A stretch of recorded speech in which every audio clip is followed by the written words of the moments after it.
Bro, like for real. Like last time I thought to myself, I don't want to be in his shoes was Diddy. Now it's Maduro. I do not want to be in his position. God damn. There was somebody who said, man, when we can arrest a foreign dictator and charge him under the US law, why can't we do that with Netanyahu? That was fair. But guess nothing happened. Let's see what they have to say. Jonathan Turley joins us now. Jonathan, you are a constitutional law attorney. What do you think of the argument where Maduro, he said this yesterday, I am innocent. I am not guilty. I am a decent man, the constitutional president of my country. Yeah, And the sure. judge said, just wait, slow your roll. There's time to talk about that later. Yeah, sure. Yeah, I'm not too sure what is more debatable, that he's a decent man or the president of his country, but I'll go with the latter one. There are 50 countries that disagree with his statement that he has ever been the president of that country. He took over the country after losing an election, and he's in an even worse position than his predecessor, Noriega, who also He was given all the possibility to leave. That was actually stupid of him. made the same claimed that he was the head of state, and lost across the board on various levels. So that dog won't hunt for Maduro, very likely. I expect he's going to lose these threshold claims. A lot of pundits and politicians have been saying that his arrest is unlawful. Well, I think the administration is saying bring it Not on. You're really. in a very good jurisdiction for Democrats, obviously. It's not a good place for Trump. Not really. Historically. What the hell? This judge has been very critical of Trump in the past. So we'll see how that works out. But I got to tell you, I do not expect that he will be successful in these challenges. Couple things here. Go back to Pam Bondi last night with Sean. We played one clip. Here's another about the law enforcement function there. And this was well within the president's Article 2 powers. It was a law enforcement function to arrest indicted individuals in Venezuela. Our military pulled off a flawless. Yeah, that military operation was flawless. Gotta admit that. Even though I'm not American. Bro, that was clean. 30 minutes in and out. Feels like a mission from a game. Like Ghost Recon or some stuff. Flawless execution of that. It was amazing. And, Sean, America and the Western Hemisphere is safer tonight. So you match that with what the Wall Street Journal editorial board pens this morning. The international law illusion in Venezuela, the rogues of the world break all the rules only to deploy them against law-abiding democracies as a way to continue in their lawlessness, which you hear from a lot of people on the left. They're saying, you know, this was a violation of international law.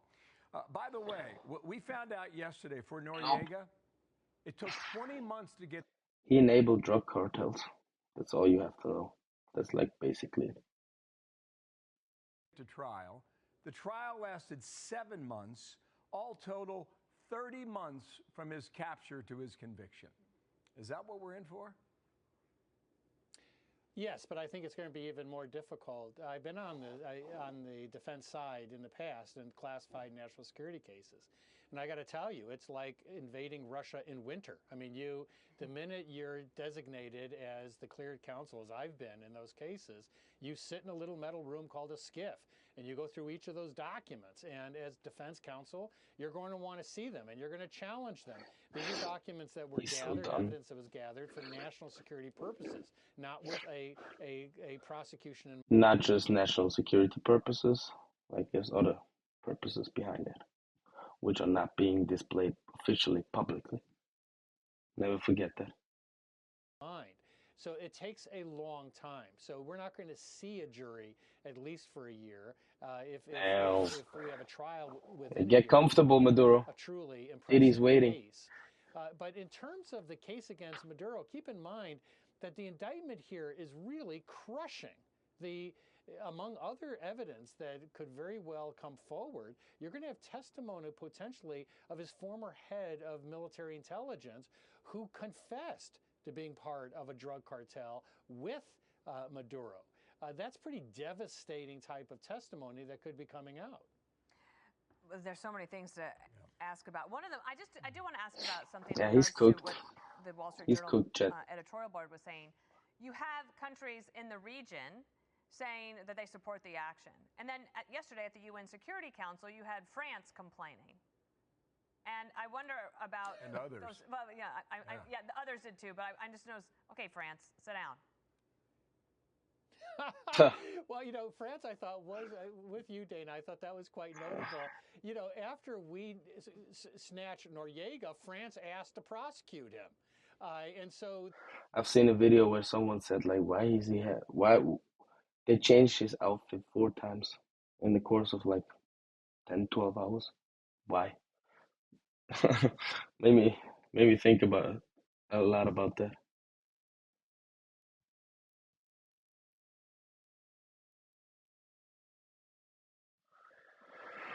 Oh boy. they previously not only did not object to Noriega being captured, they actually relied on that capture for their own criminal prosecutions. Now, much of this cocaine coming out of Venezuela was going to France and the rest of Europe. So it's a little bit incoherent as to. Yeah, Macron has been real quiet since that one. He needs his fix. I mean, like we've all seen the memes. It's ironically convenient that these countries have a pattern together. It's ironically convenient. The position of France today as opposed to the position before.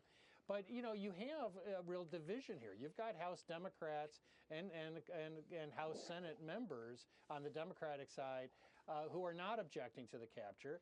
Lawrence Jones actually just got Senator Shaheen just less than an hour ago to say that she does not object to the capture of Maduro. He asked point blank, should we have not captured Maduro? And she said no. She's just worried about the aftermath. So there's much more division here than it may appear. Mm-hmm. There's always going to be an aftermath. Overthrowing regimes can't be done without any. You gotta have violence in there, like precision, tactical, strategical. But it can't be peaceful. And I get it why they're doing it. I really do. I understand on that one, but not with Greenland. That's a very fair point there. Nope. Quickly, a story that got way overlooked, and I think we have to give it its proper due. In Cincinnati over the weekend, J.D. Vance's home was apparently ransacked or broken into. A guy with a hammer. Here's what he said on X. That's the home. He said, as far as I can tell, a crazy person tried to break in by hammering the windows. I'm grateful to the Secret Service and Cincinnati police for responding quickly. So here is the suspect, age 26, William DeFore, back in April of 23. It's always that weird looking. Yeah, well, but that's not topic.